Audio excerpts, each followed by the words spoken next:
Hi guys, welcome to my YouTube channel studyship with Prati. आज के video में हम बहुत ही इंपॉर्टेंट चैप्टर करने वाले हैं आपके पॉलिटिकल साइंस सेमेस्टर 1 के पेपर 2 से। पेपर 2 है आपका CGD यानी कि constitutional government and democracy. Let me right here, मैंने आज लिखा नहीं है CGD, ठीक है। दिस इज द पेपर, ये पेपर 2 है, इसका सब यूनिट, ठीक है, इसका सब यूनिट है फंडामेंटल राइट्स वर्सेस DPSP, क्योंकि इससे पहले हमने किया था constituent and constitution assembly. Fine, fundamental rights and DPSP ये बहुत ही सिंपल सब यूनिट है इसका, और मैं कहूँगी पेपर 2 को आपको बहुत ज़्यादा एंजॉय करना चाहिए, बिकॉज उसमें ऐसा कोई भी कॉन्सेप्ट नहीं है जो आपने इससे पहले ना पढ़ा हो। अगर आप नॉन ह्यूमैनिटी बैकग्राउंड से बिलोंग करते हैं तो मैं आपको सजेस्ट करूंगी सिर्फ एक बार क्लास 11th एंड 12th की पॉलिटिकल साइंस पढ़ लीजिए। That would be enough for you in order to understand the concept. तो यहाँ पे हम समझते हैं फंडामेंटल राइट क्या है, DPSP क्या है, ओरिजिन कहाँ से हुआ, क्या इनके बीच में कोई कॉन्फ्लिक्ट रहा है, अगर रहा है तो वो क्या रहे हैं, and all of this. See, fundamental rights basically are something that is fundamental which cannot be taken away। मतलब अगर आप इंसान हैं तो you must have, these are the rights which are enshrined in our constitution। हमारा जो constitution है उसके given provisions खुद इसको गारंटी करते हैं that everyone of us should get these rights here। ये जो है natural right है, natural right for instance as I said that कि when we are born with these rights। तो सरकार हमको स्पेशली देती नहीं है बल्कि प्रोटेक्ट करती है जो हमारे पास ऑलरेडी है, okay, and this can not be taken away any time. It ensures natural rights, for instance, liberty, freedom, equality. These are something जो हमारे natural right है, और ये हमें God ने दिया है। इमैनुअल कांट है एक फिलोसफर, उन्होंने बोला है कि these are something which are given to us by a God or a nature, we can say। These are also called as Bill of Rights। हालांकि Bill of Rights जो word है वो USA कॉन्स्टिट्यूशन में use हुआ है। So I hope that you have understood about the fundamental rights। Now going ahead हमें बात करनी है कि आखिर ये fundamental rights इमर्ज कहाँ से हुए, इनका origin कहाँ से हुआ। तो origin के लिए we need to understand ये Bill of Rights जो मैंने यहाँ पे वर्ड मेंशन किया ना, Bill of Rights is actually fundamental right only। However the very first concept came from USA में पहली बार ये कॉन्सेप्ट आया था। USA में इसको बिल ऑफ राइट्स बोलते हैं, इनफैक्ट UK में भी बिल ऑफ राइट्स बोलते हैं, इंडिया में इसको फंडामेंटल राइट बोलते हैं, फ्रांस में declaration of rights of man बोलते हैं, and in different country we have different name here. And these are something which are mentioned in our preamble, these are something which are preamble guarantee. जैसे कि हमारे preamble बोलती है ना, we the people of India have solemnly resolve to justice, economic and all of this, ठीक है। मतलब justice, equality, fraternity, equality जो है वो अलग अलग तरह की बात करती है, फ्रीडम जो है वो 5 तरह की बात करती है, जस्टिस 3 तरह की बात करती है, इकोनॉमिक, पॉलिटिकल एंड सोशल, उस तरीके से। सो आप समझिए कि this is something integral part of our constitution here. List of fundamental rights, देखिए fundamental right is the concept. मैं अभी अपने दूसरे चैनल पे स्टडीशिप विद प्रति पे एम लक्ष्मीकांत पॉलिटी पढ़ा रही हूँ। तो अभी तक हमने तकरीबन 30 चैप्टर तो कर लिए। उन 30 चैप्टर में फंडामेंटल राइट वाला भी चैप्टर था, तो मैं आपको उसका आई बटन यहाँ पर आ रहा होगा, प्लीज जाओ उसका लेक्चर देख लो। हर रोज रात को 8:30 बजे स्ट्रीम करती हूँ। मे बी नेक्स्ट मंथ में टाइम चेंज कर दूं मैं, अक्टूबर में, फिलहाल तो लेकिन हमारा इतना ही टाइमिंग है, तो please check out that one. तो उसमें मैंने डिटेल में बताया, क्योंकि मैं यहाँ पे फंडामेंटल राइट के अंदर वाले जो एक है ना, वो उतना अंदर नहीं जा रही हूँ। यहाँ पे list of fundamental rights, total we got actually 6 fundamental right. एक जमाने में 7 हुआ करते थे, फिर राइट टू प्रॉपर्टी को हटा दिया गया था। यहाँ पे है राइट टू इक्वालिटी, RTE, ये आर्टिकल 14 से 18 में है। Equality in terms of opportunity, equality in terms of education, equality in all sphere, equality before law, and ये सारे इसके अंदर आते हैं। राइट टू फ्रीडम, ठीक है, freedom of faith, freedom of worship, freedom of expression, all these rights falls into this one. Article 19 से 22 के बीच में। RAE, राइट अगेंस्ट एक्सप्लॉयटेशन, आपका जो है वो कोई शोषण ना करे उसके लिए। आर्टिकल 23-24 बॉन्डेड लेबर के खिलाफ जो है इसमें राइट्स आते हैं, एंड सारी चीजें इसमें आती है। मैं आपको एक्सप्लेन कर सकती हूँ, बट अगर हम करेंगे तो बहुत लेंदी हो जाएगा। जिस चीज का ऑलरेडी वीडियो है तो बेटर आप वो देख लीजिए। राइट, उसके नोट्स भी बढ़िया है, डोंट वरी, आपको प्रॉपर नोट्स उसके भी मिल जाएंगे, तो you can take it from there. RTFR, ठीक है, right to freedom of religion, okay, right to freedom of religion यहाँ पे आर्टिकल 25 से 28 के बीच में मेंशन है। आप जो चाहे रिलीजन जो है वो परस्यू कर सकते हैं, इट्स योर विश। CAER यानी कि है कल्चरल अगेंस्ट एजुकेशनल राइट है, तो हर एक किसी इंसान को अपना कल्चर प्रोटेक्ट करने का राइट है. This falls in article 29 and 30. RTCR, right to constitutional remedy, this is given in article 32.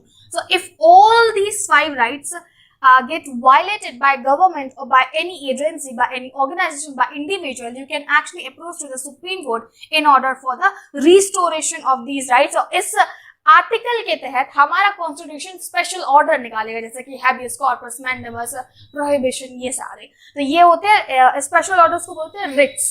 वो डिटेल में जानने के लिए आप वीडियो देख लीजिएगा, you will get to know. Going ahead, DPSP क्या है. और हाँ, मैंने आपको बहुत इंपॉर्टेंट बात नहीं बताया कि जो हमारे फंडामेंटल राइट्स है ना, ये हमारे संविधान के पार्ट 3 में आते हैं, और जो डीपीएसपी है वो पार्ट 4 में आता है. डीपीएसपी क्या है? This is something that we are born with, and हमारा संविधान, हमारी सरकार सिर्फ इनको प्रोटेक्ट करती है हमारे पास ऑलरेडी, सिर्फ प्रोटेक्ट करती है, इंश्योर कि कोई ले ना ले. तो मतलब in terms of it they are negative nature, and DPSP जो है पॉजिटिव होते हैं. क्यों? क्योंकि ये सरकार हमको देती है, ये हमको कुछ दे रही है, इसमें स्पेशल प्रोटेक्शन दे रहे थे यहाँ पे, ये आपको स्पेशली राइट्स दे रही है. And these are something for which you can not approach to the court. Basically DPSP, directive principles of state policy को 3 कैटेगरी में क्लासिफाई करते हैं. एक तो करते हैं गांधीयन प्रिंसिपल्स के बेसिस पे है, ये सोशलिज्म प्रिंसिपल्स के बेसिस पे एंड लिबरल प्रिंसिपल के बेसिस पे है. सो लाइक इन तीनों को ध्यान में रखते हुए जो है वो डीपीएसपी बनाए गए थे. डीपीएसपी हमारे देश के लिए, मतलब हम कह सकते हैं रियल सेंस में, इकोनॉमिक एंड सोशल डेमोक्रेसी ये स्टैब्लिश करते हैं. For instance, let's consider that कि any state declare that they are going to provide such and such scholarship to the students who passed 12 with 95%. Okay, this is something good ना. जो जिन्होंने अच्छा किया है एकेडमिक्स में, सरकार उनको जो है इस तरीके से अफर्मेटिव एक्शन ले रही है, उनके लिए पॉजिटिव एक्शन ले रही है, उनके ग्रोथ के लिए, अच्छी बात है. बट 1 साल सरकार ने ऐसा दिया, 5 साल दिया, आप अगले साल कोई और सरकार आती है, तो we can not say that कि भैया उन्होंने तो लैपटॉप बांटे थे, उन्होंने तो पैसा दिया था, आप कुछ नहीं दे रहे हो. This is something that depends upon सरकार. These are not justifiable for that कि वी कैन गो, हमारे भाई बहन को भी लैपटॉप दिया था, अभी हमको भी लैपटॉप चाहिए. तो ये ऐसा नहीं है. हालांकि डीपीएस में जो है वो अलग अलग क्षेत्र में, जैसे कि we have almost in everything. Environment से रिलेटेड है, राइट टू शेल्टर है हमारे पास, इस पे मतलब शेल्टर से रिलेटेड सरकार व्यवस्थाएं करेगी, इन्वायरमेंट से रिलेटेड सरकार व्यवस्थाएं करेगी, एग्रीकल्चर रिलेटेड जो है सरकार व्यवस्थाएं करेगी. तो these are all mention in article 36 to 51 here. These are inspired by the Ireland और we can say Irish constitution है. मैंने इरिश इसलिए मेंशन नहीं किया कि भैया पता ही नहीं चलता है, बहुत लोग जो है इसको आयरलैंडीज कॉन्स्टिट्यूशन बोल देते हैं, तो वो नहीं है. आयरलैंड एक देश है, वहां के लोगों को जो है इरिश बोलते हैं, तो ये इरिश कॉन्स्टिट्यूशन हो गया. एस्पिरेशनल स्टेटमेंट है, बेसिकली पॉलिसी स्टेटमेंट है, ये डीपीएसपी हम कह सकते हैं, जो पार्ट 4 में मेंशन है. अभी कई बार क्या हुआ कि डीपीएसपी को लेकर के, फंडामेंटल को लेकर के कई सारे केसेस हुए हैं. बट हाँ, एक और चीज है कि DPSP are the instrument of government. These are actually taken from your government of act India 1935. Okay, I will provide you the video for DPSP also. यहाँ पे आई बटन आ रहा होगा. सेपरेटली पूरा का पूरा डीपीएसपी बनाया है, पार्ट 4 मैंने एक्सप्लेन किया है कॉन्स्टिट्यूशन का, जाकर वीडियो देख लेना. सो we said that कि basically we need to understand कि DPSP and fundamentals both are different, और इनको लेके कई बार कॉन्फ्लिक्ट भी हुआ है भयंकर वाले की, मतलब कौन सा ज्यादा इंपॉर्टेंट है. फंडामेंटल समथिंग दैट जिनको स्पेशल प्रिविलेज मिला है हमारे संविधान में. आगे देखेंगे तो देखो, लीगल इंटरप्रिटेशन के लिए यहाँ पे सबसे पहला केस हुआ था डीपीएसपी वर्सेस आप कह सकते हैं fundamental right. Kerala educational bill. Kerala education bill में क्या हुआ था 1957 में, एक टर्म को लेके बड़ी हो गई थी. कई बार जो है एक ही टर्म 2 तरह की मतलब निकालता है. One was in favour of the fundamental right, one was in favour of the DPSP. तो किस चीज को ज्यादा तवज्जो दी जाएगी? चंपारण दुराइजन केस. ठीक है, चंपारण दुराइजन केस 1952 में, इसमें बहुत सारे फंडामेंटल राइट्स को अमेंड किया गया था. इसी का उल्टा हम देखते हैं, गोलकनाथ केस हुआ था 1967 में, जिसमें सुप्रीम कोर्ट ने कह दिया था कि भैया आप फंडामेंटल राइट्स को जो है अमेंड नहीं कर सकते, पार्लियामेंट ऐसा नहीं कर सकती है. लेकिन इस स्टेटमेंट को पलटते हुए 71 में इन्होंने बोल दिया था कि फंडामेंटल राइट्स को बदला जा सकता है in order to give effect to the DPSP. And then later Kesavananda Bharati case होता है 1973 का, और फिर यहाँ पे मेजर मतलब लैंडमार्क डिसीजन दिया था सुप्रीम कोर्ट ने रिगार्डिंग दिस वन. क्योंकि देखो कॉन्सेप्ट वही है, संविधान में जो लिखा है उसको अलग अलग तरीके से इंटरप्रेट करना। फॉर इंस्टेंस कि हमारे बचपन में हमको बोला जाता था कि भाई मेहनत करो तो उसका फल मिलेगा। अभी ये बात सुन तो ली है, लेकिन ये समझ में जो है इंसान को जब आती है, जब वो 10 बार गिर जाता है, उठ जाता है, गिर जाता है, उठ जाता है, फिर एक एक्सपीरियंस के बाद एक स्टेटमेंट बोला जाए, उसको इंटरप्रेट करने के लिए यूथ को सारा अपना 40 से 50 साल झोंकना होता है। वही हम यहाँ पे बात कर रहे हैं। तो गोलकचंदा भारती केस में उन्होंने क्या बोला था कि फंडामेंटल राइट्स जो है वो अमेंड किए जा सकते हैं। 71 में ऐसा बोल भी गया था। 73 में केशवानंदा भारती केस आया था, तो इसमें ये हुआ था, इन्होंने बोला था फंडामेंटल राइट्स को अमेंड तो किया जा सकता है, लेकिन भाई आप कॉन्स्टिट्यूशन के बेसिक स्ट्रक्चर को नहीं बदल सकते। मतलब डायरेक्ट प्रिंसिपल्स ही बदल दो, लिबर्टी, इक्वालिटी, फ्रेटर्निटी, ये वाले कॉन्सेप्ट। तो basic structure you can not amend, however entire constitution can be amended here. And फिर यहाँ पे एक और केस है, मिनर्वा मिल केस है एक्चुअली, बेसिकली सॉरी मैंने गलती कर दी, भावना को समझो ये सी लिखा है, तो मैं यहाँ पे एक आई बटन डाल रही हूँ। ये सारे केस की आपको स्टडी करनी है तो आप वहाँ पे जाके इसको पढ़ लीजिएगा। I have provided all the cases in a detail so that you can understand it. तो यार ये है आपका फंडामेंटल राइट्स वर्सेस बीपीएसपी।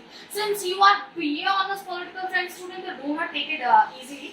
जब भी आप फंडामेंटल राइट या बीपीएसपी पे कोई क्वेश्चन आता है, you need to make sure that you mention all these cases. भाई इतना वजन पड़ेगा ना, मैं बता रही हूँ आपको पूरे मार्क्स मिल जाएंगे। यही तो डिफरेंस है। हम पहले भी डीपीएसपी इन फंडामेंटल राइट्स पढ़ा होगा ना आपने, लेकिन आपको ये केसेस के बारे में नहीं पता होगा। शायद केशवानंदा भारती केस पढ़ा होगा 1973 में, क्लास 11 में आई थिंक यही मेंशन है, बाकी कोई नहीं है। So you need to make sure that you mention these cases and give the reference of these cases into this one. Origin इसका कहाँ पे हुआ, इसका कहाँ पे हुआ, कहाँ से लिए गए हैं, अलग अलग देशों में तो क्या बोला जाता है, क्या क्या अलग अलग फंडामेंटल राइट्स है, all of these you need to know. I wanted to tell you one thing that कि मेरी स्टूडेंट्स इसको आस्क मी कि भाई आप क्या प्रोवाइड कराने वाले हो मटेरियल और देखो, इसके मटेरियल के लिए मैं आपको डिफरेंट आर्टिकल्स का लिंक प्रोवाइड कराऊंगी, तो वहाँ पे जाइएगा। और दूसरी सबसे इंपॉर्टेंट बात, मैं अपने वीडियोस का लिंक प्रोवाइड कराऊंगी इसके लिए, जो आपके लिए बहुत बढ़िया रहने वाली है। मैंने D D Vasu and M Lakshmi नाम रेफर किया, दैट्स इट, मैंने और कोई नहीं किया है। आपके प्रोफेसर, आप सेमेस्टर 1 में होंगे, प्रोफेसर जो भी आर्टिकल पढ़ाए ना, तो वो जरूर ध्यान से देखिएगा। एक बार थ्योरेटिकल लैंग्वेज पढ़ना जरूरी है, बाकी इजी एक्सप्लेनेशन के लिए this is enough. Thank you so much for watching it. I'll be updating a whole content before 17 as I promised to you people. Website पे भी हमने डाल दिया and we'll be meeting very soon into our next unit.